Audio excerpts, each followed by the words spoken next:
What I want to present today, and I'm going to be brief to leave room for questions and answers, is indeed collaboration, in this case on the topic of deforestation. And as Metro, we became a member first of the Consumer Goods Forum, and then about 2 years ago of the Consumer Goods Forum Forest Positive Coalition of Action. I'm going to guide you through some slides. I'm not going to read them all and give you all the information. I can share this presentation afterwards for those that are interested, but just to show you what this collaboration is about and what we are doing. So the Forest Positive Coalition is all about stopping deforestation in our supply chains. It's a collaboration of 20 companies, and you should see my second slide now if all is well. And these 20 companies together have obviously a big value, a market value, but also very important, have a big share in the supply chains of commodities that cause deforestation. I'll talk a bit more about this later on. And what we want to achieve with the Forest Positive Coalition is collective action, doing it together, and accelerate systemic efforts to remove deforestation and forest degradation and conversion from our key commodity supply chains. The reason we started this collaboration is there was already a commitment from Consumer Goods Forum companies on stopping deforestation, which had a 2020 goal. And it was very obvious a couple of years ago that we were not going to achieve that goal, which was zero net deforestation by 2020. And the reason that we all concluded that we were not going to meet that initial commitment, that initial goal, is that there was not enough concerted, collaborated action. There was not enough collaboration in the supply chains and collaboration between these Consumer Goods Forum companies. And that's what we want to do different now. And that's why we started the Forest Positive Coalition. If we look at what we call the theory of change around deforestation, it's a lot of words on the slide, but it's basically moving from deforestation and conversion-free supply chains, individual supply chains, to deforestation and conversion-free businesses.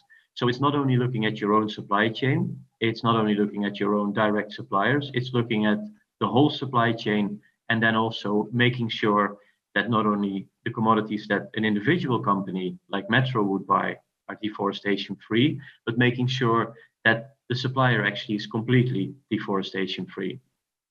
And we said it's very important to work from siloed and uncoordinated initiatives towards a more integrated and multi-stakeholder land use approach when we talk about these commodities.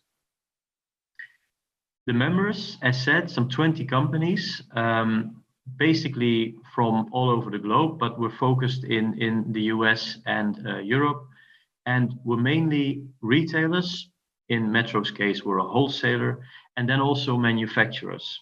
So you can see the names on the screen, if all is well. There are a number of retailers like Tesco and Sainsbury's and Walmart, and including the company I work for, Metro. But then there are also manufacturers like Danone, Mars, and Mondelez and PepsiCo. And together, we work on a collaborative action on roadmaps. I'll talk a little bit more in the next few slides. We don't do this alone. We have technical support and knowledge from organizations like the Tropical Forest Alliance, TFA, and ProForest. And we also, as a coalition of Consumer Goods Forum members, work together with another Consumer Goods Forum coalition, which is the Human Rights Coalition. Because when you talk about deforestation in supply chains, it's not just a technical issue, it's also very much a human issue. It's about social standards and the way people are treated in deforestation areas, for instance. So this collaboration is very important to us. We work in what we call working groups, and I saw that I skipped one slide. These are the 5 working groups, and these are also the commodities that we work on. Because if you talk about deforestation, there are 4 main drivers of deforestation in our products and in our supply chains. That's palm oil, that's soy, that's paper pulp, and fiber-based packaging, and that's beef. And they are also connected, especially, for instance, soy and beef are very much connected.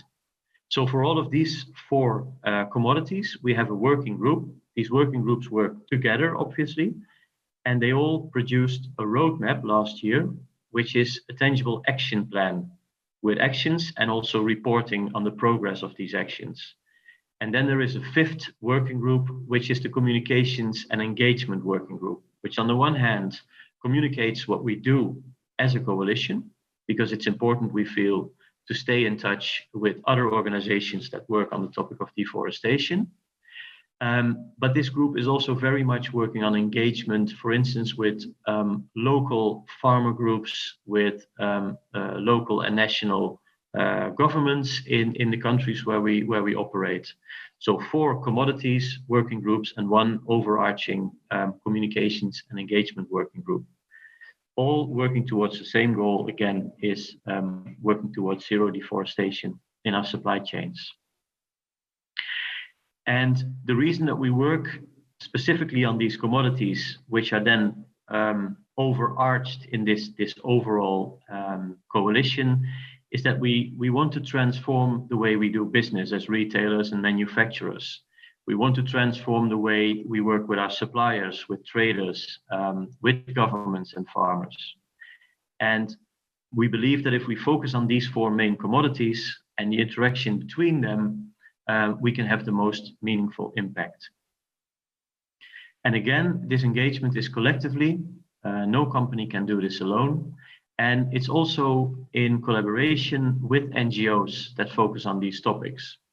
Not only, as it says on the screen, with an ongoing dialogue, but also really from time to time asking these NGOs, are we on the right path?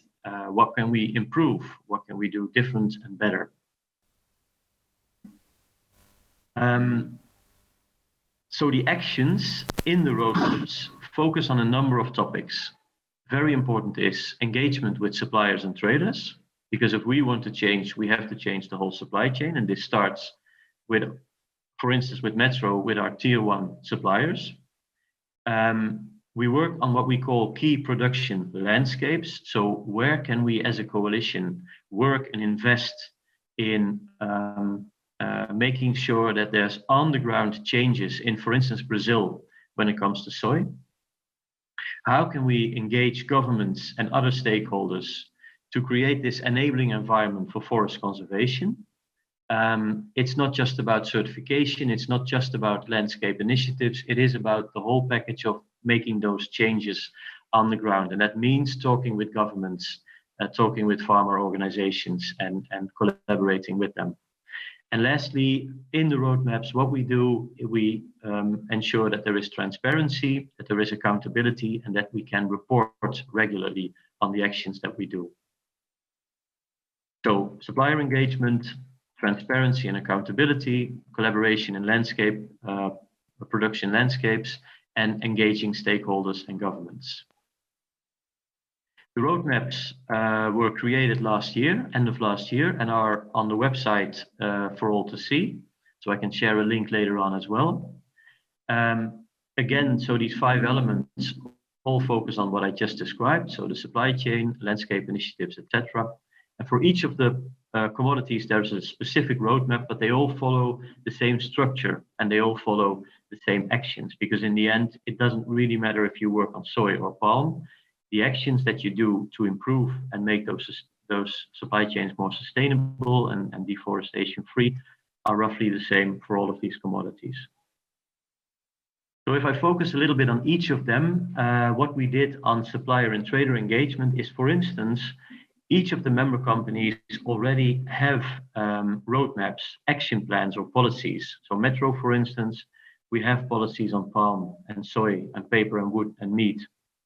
We all are now aligning our individual company policies towards these roadmaps with their KPIs and their actions, so that we can make a bigger impact with all of us, because we all work on the same KPIs and topics. We have regular updates, not just with the sustainability colleagues of the companies, but also with the sourcing colleagues of these companies, right up to the level of CPOs, and we also have CEOs meetings. So it's really something that is carried within the whole company if you're a member of this coalition. We're updating our existing sourcing guidelines for our suppliers to include the actions and the KPIs that we have here as a collective coalition. And as said, we're in constant dialogue with upstream suppliers, for instance, through collaborations like the Palm Oil Collaboration Group, the Soft Commodities Forum for soy.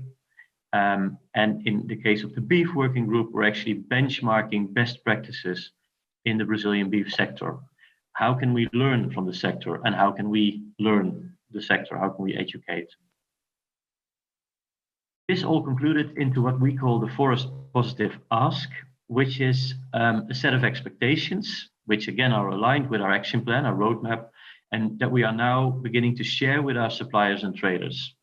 And the expectations very tangibly talk about, again, those KPIs. How can you make changes in your supply chains? How can you publicly, for instance, commit to deforestation free across your entire business? How can you do that? And what are the tools that you can work with? Certification is one of those tools, but there are many others, like indeed engaging your own suppliers in the chain.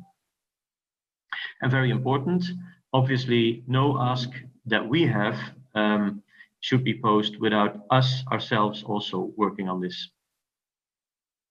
If we talk about collaboration in landscapes, then we just defined that as a coalition. We are starting to invest in several landscape projects on soy, on palm, on beef, on paper and wood. Many of the member companies in the coalition were already doing this in various scales of funding, but we are now bringing those fundings and collaborations together to align them to have a bigger impact there.